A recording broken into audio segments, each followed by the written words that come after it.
Vamos lá então? Ó, recapitulando, a gente definiu que, cabendo o mandado de segurança, a gente vai ter que identificar o autor, a autoridade coatora e o réu.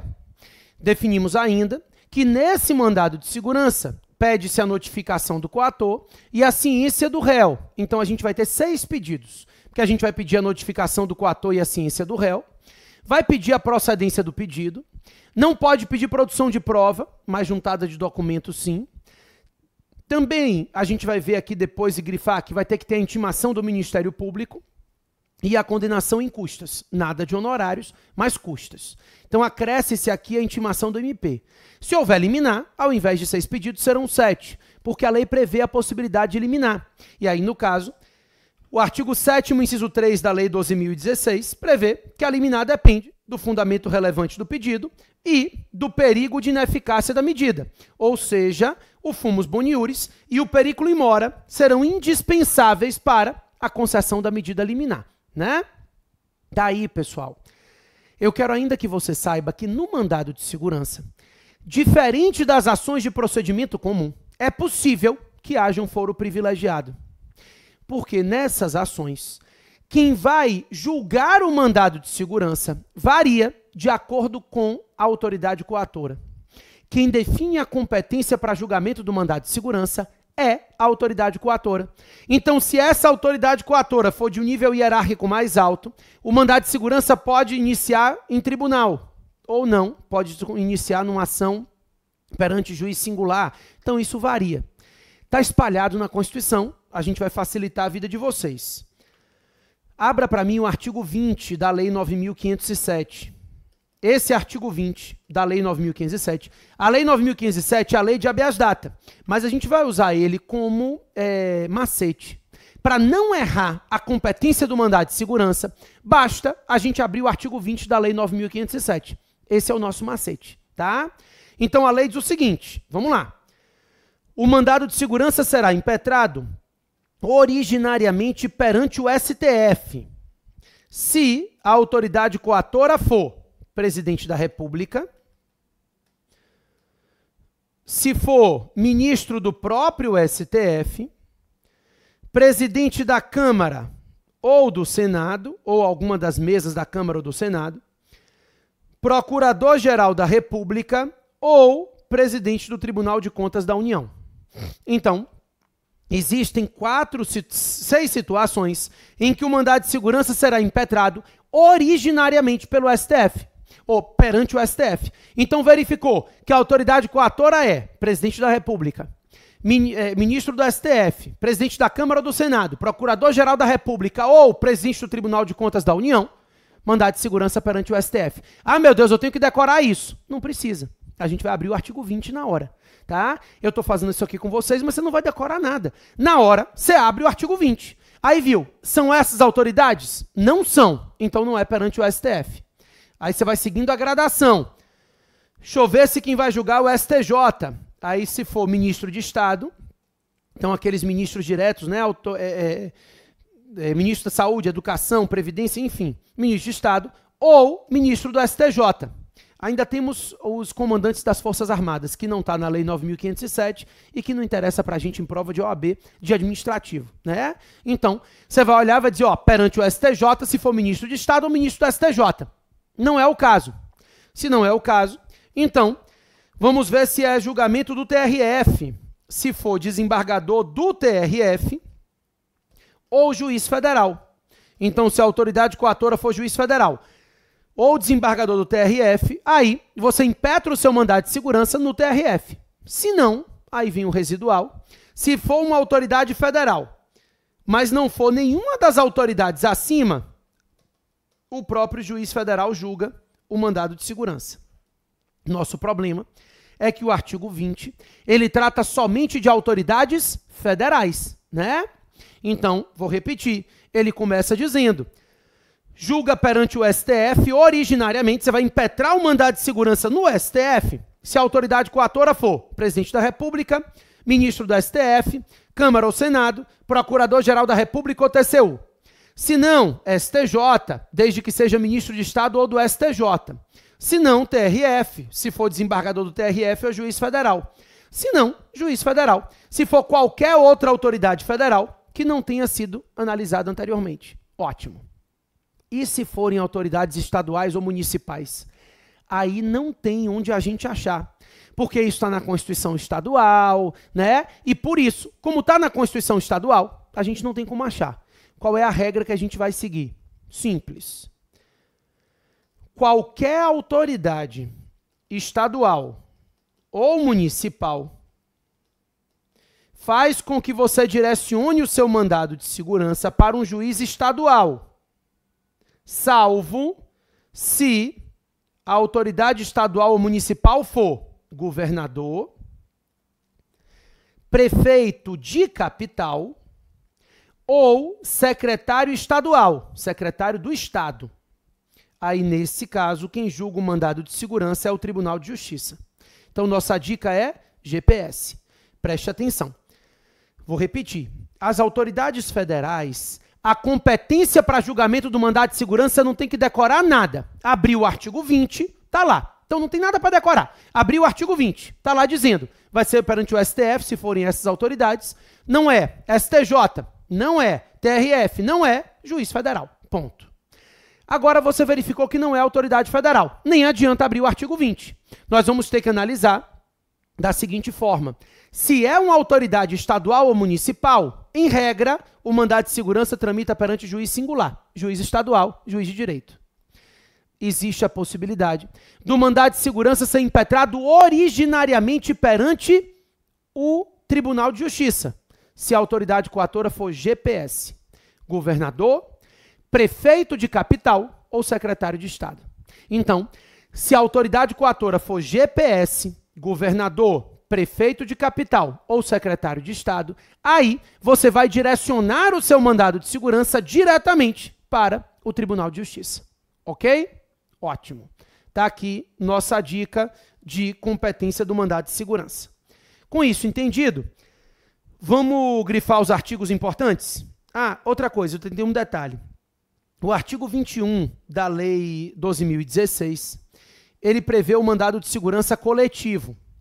O mandado de segurança coletivo, ele segue o mesmo padrão do mandado de segurança individual. Não muda nada, tá? É o artigo 21 e o artigo 5º 70 da Constituição. Vai mudar o cabimento, porque ao invés de usar o 5º 69, a gente vai usar o 5º 70. Mas na prática é o mesmo mandado de segurança. Mandado de segurança coletivo ocorre quando há uma substituição processual. Então, o mandado de segurança coletivo não é um mandado de segurança em litisconsorte. Eu e dois amigos impetramos o mandado de segurança. Isso é um mandado de segurança individual com litisconsórcio ativo. O mandado de segurança coletivo ocorre quando há uma substituição processual. Então, uma associação impetra o mandado de segurança em defesa dos seus associados. Isso é um mandado de segurança coletivo, tá? No mandado de segurança coletivo, o que a gente tem é justamente essa substituição processual. É uma associação que impetra o mandado de segurança em defesa dos associados e assim por diante, tá? Vamos grifar alguns artigos. Começou grifando a Constituição já. Eu agora quero que você grife o artigo 21 da Lei 12.016. Nesse artigo 21, você vai fazer uma remissão ao artigo 5º, inciso 70, tá? Beleza. Daí volte para o início da lei. No início da lei 12.016, então você grifou o artigo 21, porque fala do mandado de segurança coletivo. O 5º 70 da Constituição também faz a remissão aí. No início da lei 12.016, você vai grifar o 6 e o 1, porque você vai se lembrar que no mandado de segurança nós temos 6 pedidos. Se houver liminar, mais 1, 7. Né? Então, a princípio, são 6 pedidos no mandado de segurança. Havendo liminar, tem um pedido a mais. Aí passam a ser 7 pedidos. Daí, eu quero ainda que você grife nesse mandado de segurança. O artigo 1º... antes, na lei, você vai fazer uma remissão, que deve estar aí. Se não tiver, você faz ao artigo 5º, inciso 69 da lei, da Constituição. Sabe por quê? Todas as ações constitucionais, quando a gente abrir o tópico do cabimento, diferente da ação de procedimento comum, que a gente falava com fulcro no 319 do CPC, nas ações constitucionais, o cabimento vai se dar com base na lei e no dispositivo constitucional. Então é muito importante que a gente bote o dispositivo constitucional junto da lei, porque quando a gente abre o tópico do cabimento, a gente já sabe que vai basear na lei e também no dispositivo da Constituição juntos. Você vai ver, a gente vai fazer isso juntos. Mas com fulcro na Lei 2016, artigo 1º, e no artigo 5º, 69 da Constituição Federal. Tá? Grife o seguinte, artigo 1º, todo. Pode grifar.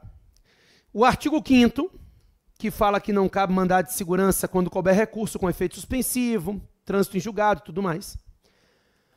O artigo 7º, ele tem os 3 primeiros pedidos do mandado de segurança.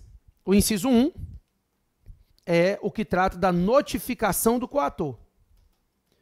O inciso 2 trata da ciência do réu. E o inciso 3 do pedido liminar. Então, esse artigo 7º, ele traz para a gente os 3 primeiros pedidos do mandado de segurança. Você vai pedir a notificação, não tem citação do réu. Você pede a notificação da autoridade coatora e a ciência do réu. Depois, liminar se houver, depois procedência do pedido. Daí, intimação do Ministério Público, juntada de documentos, condenação em custas. Mas o artigo 7º traz o início, né? A gente sabe que o difícil é começar. Então, o início dos pedidos estão aí, ó. Já, 7º, inciso 1, 2 e 3. Pode marcar, dê uma marcação aí especial, grife com força esse artigo 7º, tá? Também, eu vou querer que você grife o artigo 12, que fala da obrigatoriedade da intimação do Ministério Público. O artigo 21 você já grifou, porque ele trata do MS coletivo. O artigo 23 trata do prazo decadencial. E o 25 lembra que não cabe no mandado de segurança condenação em honorários. Além disso, lá no início da lei, você vai também remeter ao artigo 20 da Lei 9.507, porque é o nosso macete. E a gente não pode correr o risco de esquecer o macete. O artigo 20 da Lei 9.507, você bota lá no iniciozinho, porque esse artigo 20 é de onde nós vamos tirar a competência para julgamento do mandado de segurança. Ok? Ótimo. Então vamos recapitular. Grifou. Primeiro fez 2 remissões, ao artigo 5º 69 e ao artigo 20 da Constituição. Daí grifou o artigo 21 da lei e fez uma remissão ao artigo 70. Da 5º, inciso 70 da Constituição. Depois, você grifou o artigo 1º, o 5º, o 7º, o 12, o 23 e o 25. Ok?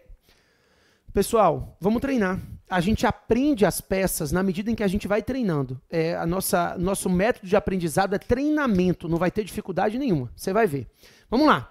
Primeiro, você vai abrir para mim a questão 5.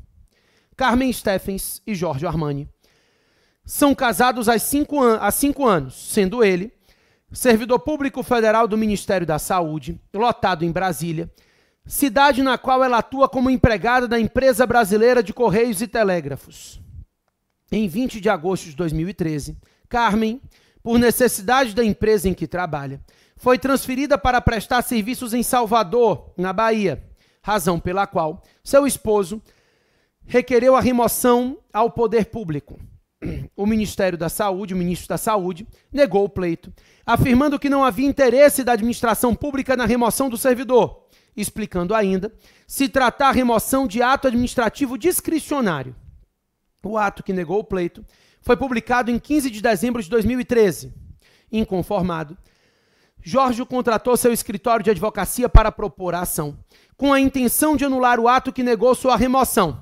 Na qualidade de advogado contratado, elabore a peça cabível, datando-a de 9 de fevereiro de 2014. Ele pediu para datar de 9 de fevereiro, exatamente para você checar que está dentro do prazo decadencial. Então vamos ver os requisitos rapidinho. Primeiro, trata-se de uma situação em que ele não quer indenização de valores anteriores, ele não precisa de prova pericial testemunhal, e está dentro do prazo decadencial de 120 dias. Não cabe recurso com efeito suspensivo, não é lei em tese, muito menos se trata de ato comercial, né? Então a gente opta pelo mandado de segurança e a gente vai pedir anulação do ato. Como eu lhe disse, se for mandado de segurança, na dúvida, põe a liminar. Então você vai colocar uma liminar, pedindo que suspenda o ato para que ele tenha uma lotação provisória, né? E aí a gente alega que ele está longe da família, para fazer o requerimento liminar. Vamos lá? Primeiro, o autor ou impetrante é Giorgio Armani. A autoridade coatora é o ministro da Saúde. Se o ministro da Saúde é a autoridade coatora, aí nós vamos para o artigo 20 da Lei 9.507. Vai chegar uma hora que você vai acostumar. Mas eu queria que toda vez você fosse para o artigo. Não custa nada, né? Tira a prova dos 9. Vai abrir o artigo 20 da Lei 9.507 e vai ver que se a autoridade coatora é o ministro de Estado, quem tem competência para julgar o mandado de segurança é o STJ. Então, o autor é Giorgio Armani, a autoridade coatora é o ministro da Saúde. Daí, a competência para julgamento do mandado de segurança vai ser... Desculpa, eu esqueci o réu. O réu é a União Federal. Tem que botar o réu. A União Federal. Daí, a competência do STJ, né? Quem julga o mandado de segurança é originariamente o STJ. O pedido... A gente vai fazer um pedido liminar para suspensão do ato, né? Com a lotação provisória dele. Não é satisfativo, é só para suspender o ato. E depois o pedido final, de anulação do ato, que negou a remoção do servidor. Daí, a causa de pedir, a fundamentação jurídica, é simples nessa peça. Você vai dizer que, embora a remoção seja um ato administrativo discricionário, existem situações em que a remoção é vinculada. A lei prevê algumas hipóteses em que o ato de remoção é vinculado. O servidor pede a remoção, comprova o requisito legal e a administração não pode negar. É o caso aqui. Então, artigo 36, parágrafo único, inciso 3, a linha A da Lei 8.112 de 90, diz que haverá o direito à remoção que não pode ser negada todas as vezes que o cônjuge ou companheiro do servidor, também servidor público, for deslocado no interesse público. Você vai dizer, tem um problema. Carmen Steffens não é servidora pública. Ela é empregada de uma empresa estatal. E aí, o Supremo Tribunal Federal pacificou o entendimento de que se equipara ao servidor público para fins de remoção os empregados das empresas estatais. Então, a gente vai casar o dispositivo legal com a interpretação do STF sobre ele, né? O STF entende que, nesse caso, a gente tem que fazer uma interpretação ampliativa. E aí, eu tenho direito à remoção que não pode ser negado se meu cônjuge, empregado de uma empresa estatal, foi deslocado no interesse da administração para qualquer ponto do território nacional ou do exterior. Ok? Ótimo. Do exterior, qualquer ponto do território nacional, né, para atender a necessidade do serviço. Então, o cônjuge foi deslocado de ofício, eu posso pedir a remoção e essa remoção não pode ser negada, ok? Vamos lá. Com isso entendido, a gente vai, então, começar a fazer. A gente sempre vai endereçar o presidente do tribunal. Quando o mandado de segurança foi impetrado no tribunal, a gente endereça ao presidente do tribunal. Cabe ao presidente do tribunal fazer a distribuição. Então, excelentíssimo senhor doutor, ministro, presidente do Superior Tribunal de Justiça. Não abrevi nada, inclusive não abrevi Superior Tribunal de Justiça. Excelentíssimo senhor doutor, ministro presidente do Superior Tribunal de Justiça. Pula uma linha, 10 linhas... Pula mais uma e começa. Giorgio Armani. Nacionalidade. Casado. Questão fala que ele é casado. Servidor público federal. RG número tal. E CPF, número tal. Endereço eletrônico. Residente e domiciliado na rua tal. Vem por seu advogado, infrafirmado, faça completinho, tá? Eu que não vou escrever. Advogado infrafirmado, com procuração anexa, endereço profissional na rua tal, onde serão encaminhadas as intimações do feito. Impetrar, a expressão aqui não é propor, impetrar, mandado de segurança,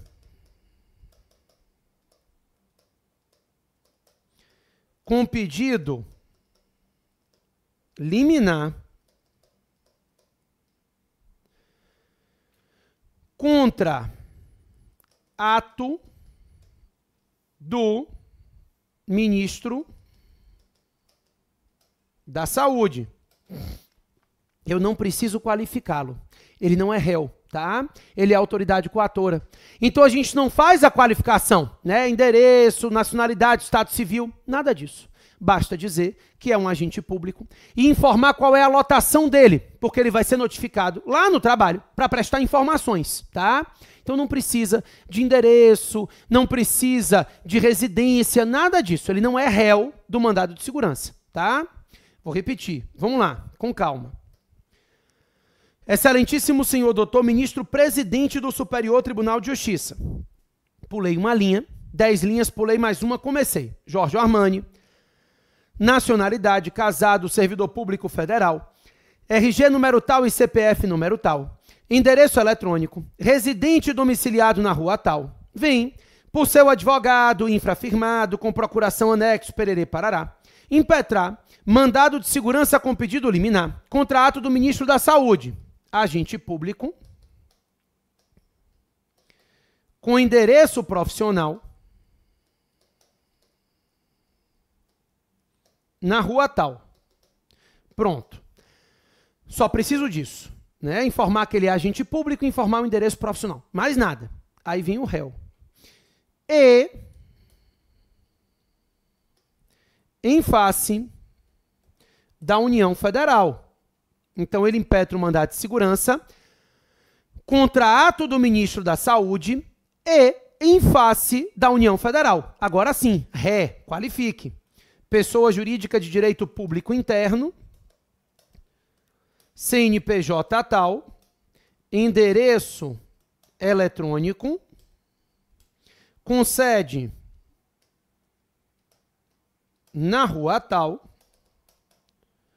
pelos fatos e fundamentos a seguir. Então, bem parecido com a ação de procedimento comum, com o detalhe que você impetra o mandado de segurança contra ato do coator e em face do réu. Vamos reler rapidinho? Vamos lá. Excelentíssimo senhor doutor, ministro presidente do Superior Tribunal de Justiça. Jorge Armani, nacionalidade, casado, servidor público federal, RG número tal e CPF número tal. Endereço eletrônico, residente domiciliado na rua tal. Vem, por seu advogado infrafirmado, com procuração anexa, endereço profissional na rua tal, onde serão encaminhadas as intimações do feito. Impetrar, mandado de segurança com pedido liminar contra ato do ministro da Saúde, agente público com endereço profissional na rua tal e em face da União Federal. Pessoa jurídica de direito público interno, CNPJ tal, endereço eletrônico com sede na rua tal, pelos fatos e fundamentos a seguir. Beleza. Cabimento. Aqui o cabimento também tem que ter base na Constituição. Então, do cabimento. É cabível o presente mandado de segurança com fulcro no artigo 5º, inciso 69 da Constituição Federal e artigo 1º da Lei 12.016 de 2009, por se tratar de violação a direito líquido e certo do impetrante. Ressalte-se, a banca de vocês pediu isso na última prova, então a gente vai colocar. A gente é sempre surpreendido, né? Ressalte-se que o pleito está dentro do prazo decadencial de 120 dias nos moldes do artigo 23 da Lei 12.016. Então, a gente vai dizer que é cabível, com fulcro no texto constitucional e na lei, e vai dizer que está dentro do prazo decadencial de 120 dias, nos moldes do artigo 23, tá? Ficou assim. A gente nunca colocou isso, mas a última prova, tudo bem que a última prova do 25º exame foi uma prova especial, né? Não foi nem a última, foi a do 25º. Ela foi uma prova especial, porque ela foi uma prova em que eles não queriam aceitar o mandado de segurança, depois tiveram que aceitar, então eles incluíram esse pedido, essa justificativa de que estaria dentro do prazo decadencial, tá? Valia 0,2, uma coisa assim. Então, é cabível presente mandado de segurança, com fulcro no artigo 5º 69 da Constituição Federal e artigo 1º da Lei 12.016, por se tratar de violação a direito líquido e certo do impetrante. Ressalte-se que o pleito está dentro do prazo decadencial de 120 dias, nos moldes do artigo 23 da Lei 12.016. Depois disso, os fatos. Os fatos são a questão mesmo, né? Nenhuma grande mudança. Então, o autor é casado com Carmen Steffens há 5 anos. Há 5 anos é assim. Há 5 anos. Sendo que seu cônjuge, né, sua esposa, é empregada da empresa brasileira de Correios e Telégrafos lotada em Brasília. Ocorre que em 20 de agosto de 2013, a sua esposa, a esposa do autor, por necessidade da empresa em que trabalha, foi transferida de ofício para prestar serviço em Salvador, na Bahia, razão pela qual o autor requereu a remoção ao poder público. A autoridade coatora negou o pleito afirmando que não havia interesse da administração pública na remoção, explicando ainda que a remoção seria um ato administrativo discricionário. Tal ato foi publicado em 15 de dezembro de 2013. Então, você apresentou os fatos que são basicamente os argumentos, os fatos apresentados na questão, tá? Daí a gente passa para liminar, depois mérito e pedidos. Mas vamos ler de novo aqui como é que ficou, tá? Rapidinho.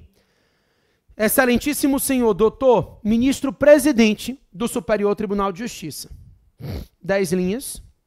Jorge Armani, nacionalidade, estado civil, casado, servidor público federal, RG número tal e CPF número tal, endereço eletrônico, residente domiciliado na rua tal, vem, por seu advogado, Pererê Parará, impetrar mandado de segurança com pedido liminar contra ato do ministro da Saúde, agente público, com endereço profissional na rua tal e em face da União Federal, pessoa jurídica direito público interno, CNPJ tal, endereço eletrônico com sede na rua tal, pelos fatos e fundamentos a seguir.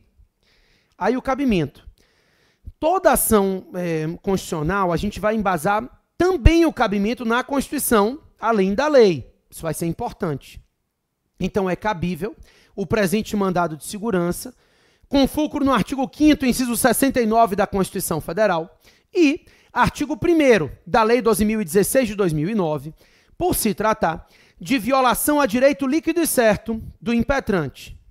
Aí vai dizer, ressalte-se que o pleito está dentro do prazo decadencial de 120 dias nos moldes do artigo 23 da Lei 12.016. Não precisa dar muito detalhe, não. Basta usar o artigo 23 da lei e dizer que está dentro do prazo decadencial. Ponto. A gente vai acrescentar esse parágrafozinho aí no cabimento, tá? E dos fatos que você já conhece. Depois dos fatos, você vai abrir o tópico da liminar.